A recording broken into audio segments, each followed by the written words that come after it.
Hello বন্ধুরা, আমি আজকে একটা রেসিপি নিয়ে চলে এসেছি, কচু পাতার রেসিপি। এই রেসিপিটা কিভাবে করব আপনাদের সেটা আমি দেখাবো। তো আমি এখন গ্রামের বাড়িতে আছি। গ্রামে অনেক কিছুই মানে প্রকৃতির থেকে পাওয়া যায়। সেই প্রকৃতির থেকে পাওয়া কিছু জিনিস নিয়ে আমি ভিডিও করব। তো এই দেখুন, এখানে আমি এই যে কচুর পাতা আমি এখানে তুলে নিয়েছি, বেশ কতকগুলো কচুর পাতা।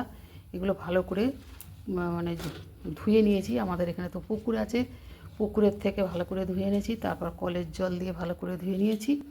নিয়ে আমি এটা রিসিভ করব। এই যে দেখছেন কচু পাতার তো ডাঁটা খেয়েছেন, তো কে কে এই কচু পাতার রেসিপি খেয়েছেন আমাকে জানাবেন। তাই এইটার এখানে কড়াই জল বসিয়ে দিয়েছি, ওভেন জেলে দিয়েছি। এবার এগুলো আমি এগুলোর মধ্যে সেদ্ধ করতে দেবো। জলটা গরম হয়ে গেছে, এইটা দিয়ে আমি এটা ঢাকা দিয়ে দেবো। এটা সেদ্ধ হবে, তারপর আমি আবার আপনাদের দেখাচ্ছি। কচু পাতা সেদ্ধ হয়ে গেছে বন্ধুরা। এবার এগুলো জল ঝারিয়ে তুলে নেব।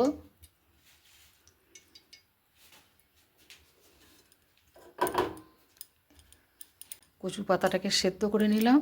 এইবার এইটা কালো জিরে আর কাঁচা লঙ্কা আর এখানে রসুন এই দিয়ে এটা একসাথে বেটে নিয়ে আসবো। হ্যালো বন্ধুরা, আমি এই দেখুন পাতাটাকে বেটে নিয়ে চলে এসেছি। তো এটা আমি আজকে কচু পাতা বাটা করছি বন্ধুরা। এই যে পাতাটা আমি কাঁচা লঙ্কা, রসুন আর কালো জিরে দিয়ে বেটে নিয়েছি। এবার এদিকে কড়া বসিয়ে দিয়েছি। কড়াতে একটু সর্ষের তেল দিয়ে দিলাম। তেল গরম হয়ে গেছে, ফোড়ন দিয়ে দিলাম শুকনো লঙ্কা আর কালো জিরে। ফোড়নটা হয়ে গেছে, এবার এই যে বাটাটা দিয়ে দেবো। কচু পাতা সেদ্ধ করে নিয়ে বেটে নিয়েছি, সেই বাটাটা দিয়ে দিলাম। পাতা বাটা, কচু পাতার বাটা দারুণ সুন্দর টেস্ট হয় বন্ধুরা। এই সব রকম পাতা যেরকম তার একটা নিজস্ব স্বাদ থাকে, এও তাই দারুণ টেস্ট হয় এই পাতা।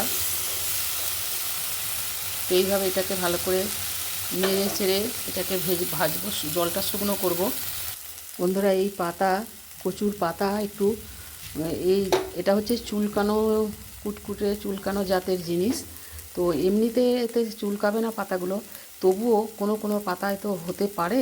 তার সেই রিস্কটা না নিয়ে এতে একটু লেবুর রস বা তেঁতুলের জল দিয়ে দেবেন, তাহলে সেই ভয় আর থাকবে না। তো আমার এখানে লেবুটা নেই বাড়িতে, তো তেঁতুলটা আছে, তো একটু তেঁতুলের কাঠ আমি এর মধ্যে দিয়ে দিচ্ছি।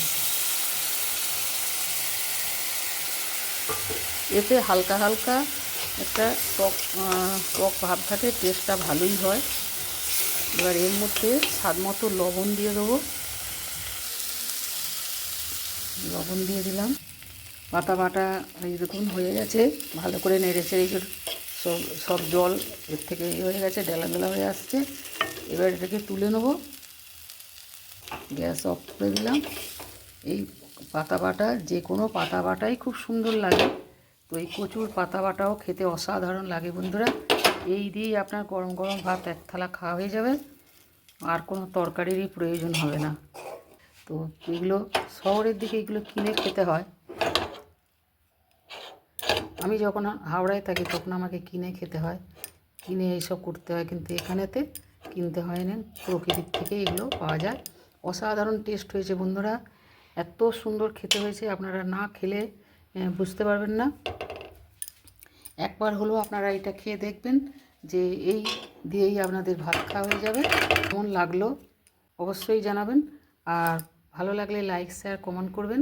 আজকের মতো তাহলে রাখছি। আপনারা খুব ভালো থাকুন, সুস্থ থাকুন, টাটা।